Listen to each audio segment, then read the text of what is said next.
Hello everyone, XV here from youtube.com/XVRogueGaming, and this is the second video in a weekly series I'm doing for Dotacinema designed to take your game to the next level. With 4 different posts and an aggregate of over 400 thumbs up, this week's video will be on roaming and ganking. This refers to the practice of leaving your lane to kill an enemy hero in another lane from surprise. It is not to be confused with simply killing the enemy heroes you're laning against. Those are kills of opportunity. All in all, there are 4 components to understand. Though some heroes are exempt from this, vision is far greater during the day for both heroes and towers. Creep vision is roughly the same day or night, but that's because they can't see far at all in the first place. Outside of radius, vision is also limited by trees and higher ground. As Radiant, here's your standard vision up to just past the river during the day. Now let's compare that to night. Likewise, let's do the same for Dire. Day, then night. Combining the two, we see that there are particular areas that are best for staging your ganks. Moving between lanes is easier said than done. There are several points of failure. MIA calls, being seen by wards, and being seen by players. If flagged as missing, or if you pass as an X on the minimap, any good opponent will play defensively. Likewise, if you're spotted by a player off to the side of the lane, they'll immediately fall back. To circumvent this, the first thing we have to do is move between lanes swiftly. The best way to do this is via teleport scrolls. Falling back out of sight and teleporting to a different lane will normally let you get into a ganking position before the missing call is either said, or failing that, before it's been reacted to. Make sure that the lane you're teleporting to is pushed forward so that you're not seen arriving, and quickly move back and into the woods.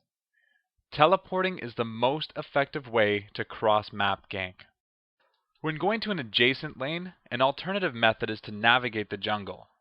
The middle towers are somewhat more difficult to teleport to due to how frequently vision is shared anyways. When maneuvering through the jungle, it's important to recognize where players place wards. Always assume that there are wards here and here. You can take a slightly longer path to avoid them, or purchase Smoke of Deceit to pass undetected. When it comes to actually achieving your kills, you need to work with your teammates. The first thing to do is to announce that you're coming before leaving your lane. After your arrival, you need to inform your teammates. I see countless ganks fail because one or more participants were not prepared and the enemy narrowly slips away.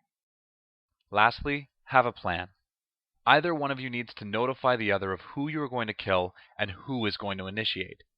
Sometimes the choice of initiator is extremely obvious, but other times it's a coin flip. Failure on this front causes you to either attack different heroes, double up disables, or not be in range when your teammate makes their move. So now that we understand vision, roaming, and staging, let's discuss execution. Assuming Tier 1 towers are still up, each lane has 3 zones. The point of conflict, where creeps are fighting one another, your safe zone, which is directly behind the point of conflict closest to your tower and heavily dependent on vision, and the risk zone, which is the opposite side of the creep, closest to the enemy tower and normally out of sight. While this should go without saying, just briefly, the safe zone is safe due to it having an unobstructed path back to your tower, and the risk zone is that way because you risk creep and tower damage if you pursue, and you open up additional routes to get behind you. Lastly, these zones are inverted between factions. A proper gank takes place when you remove the enemy's safe zone. This is done by either waiting for them to move into the risk zone, or by entering into their safe zone from the side or behind, making it impossible for them to head back to the tower without taking damage. So let's talk about specific lanes, the angles of attack, and how to convert these zones.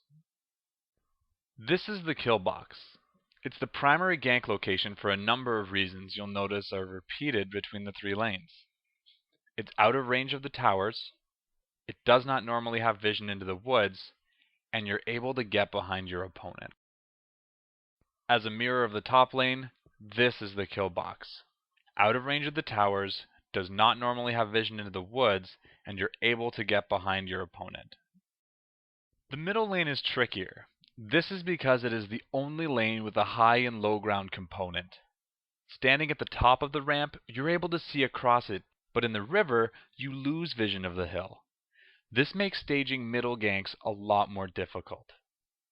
As Dire, the best positions are here and here, depending on which lane you're coming from. As the Radiant, the same applies here and here. Both also have trees that can be entered that shield you from vision and allow you to get behind the Tier 1 tower. The best time to attack is when your opponent is in the river, or better, the other side.